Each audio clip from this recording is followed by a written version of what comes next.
নমস্কার বন্ধুরা, আমার চ্যানেলে আপনাদের স্বাগত। কেমন আছেন সবাই? নিশ্চয়ই ভালো, আমিও খুব ভালো আছি। তো আজ আপনাদের সঙ্গে একটা রেসিপি শেয়ার করব, সেটা হলো কলকাতা স্টাইল মাটন। আমি এখানে 500 গ্রাম মাটন নিয়ে নিয়েছি, সাথে নিয়েছি 2টো আলু আর কিছুটা পেঁয়াজ, মানে পরিমাণ মতো নেবেন, আর সাথে কিছুটা গোটা গরম মশলা। এবার প্রেসার কুকারের মধ্যেই আমি তেল দিয়ে দিয়েছি। এবার আমি আলুটা ভেজে নেব প্রথমে। তো তার আগে আমি আলুর মধ্যে একটু নুন আর হলুদ মাখিয়ে নিলাম।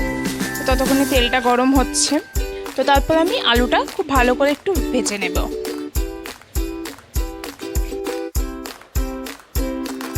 আচ্ছা চলুন, আলুটা ভাজতে ভাজতে আপনাদের সঙ্গে একটু গল্প করে নিই। এদিকে আলুটা ভাজা হোক। আচ্ছা, আপনারা আমায় বলুন, আপনারা কে কে মটন খেতে ভালোবাসেন? আমি তো মটন খেতে খুব ভালোবাসি, আমার কাছে মটন মানে লাভ। তো আমি বিয়ের আগে এতটা মটন খেতে ভালোবাসতাম না, কিন্তু বিয়ের পর মটন মানে আমার হাজব্যান্ডও খেতে খুব ভালোবাসে, তো ওর সাথে সাথে আমিও হয়ে গেছি মটন লাভার। তো চলুন রান্নায় ফিরে যাওয়া যাক।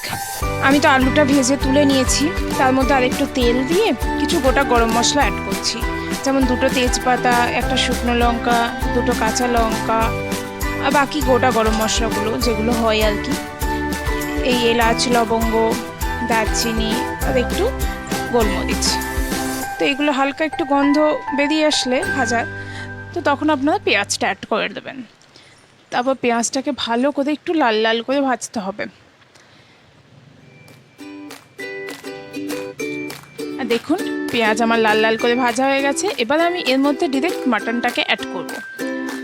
তারপর মটনটাকে এই পেঁয়াজটার সাথে ভালো করে বেশ খানিকক্ষণ কষতে থাকতে হবে।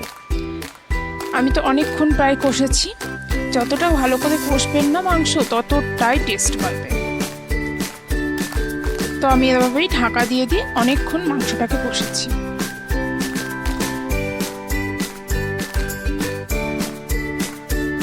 এবার দেখুন কষানোর পর কালারটা কত সুন্দর এসছে।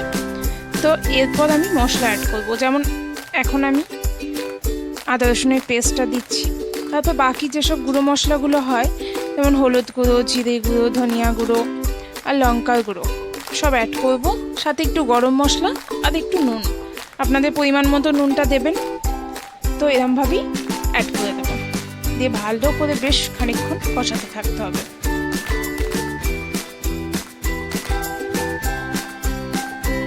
সাথে আপনারা একটু কাশ্মীরি রেড চিলি পাউডারও দেবেন, তাহলে কালারটা একটু সুন্দর আসে আর কি।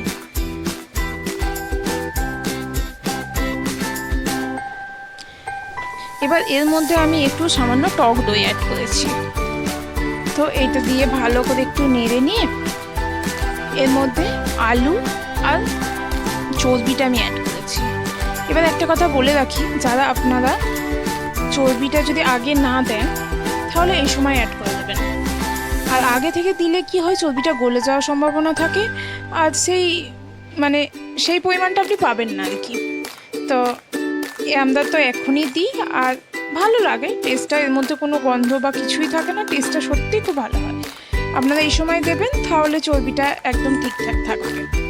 তো এরপর একটু জল দিয়ে খানিকক্ষণ কষিয়ে নিয়ে তারপর আমরা প্রেসারের সিটি এনে দেব। তারপর 4 থেকে 5টা সিটি দিয়ে নেবেন, আর রেডি আপনাদের মাটন। দেখুন দেখতে সত্যি কত ইয়াম্মি হয়েছে।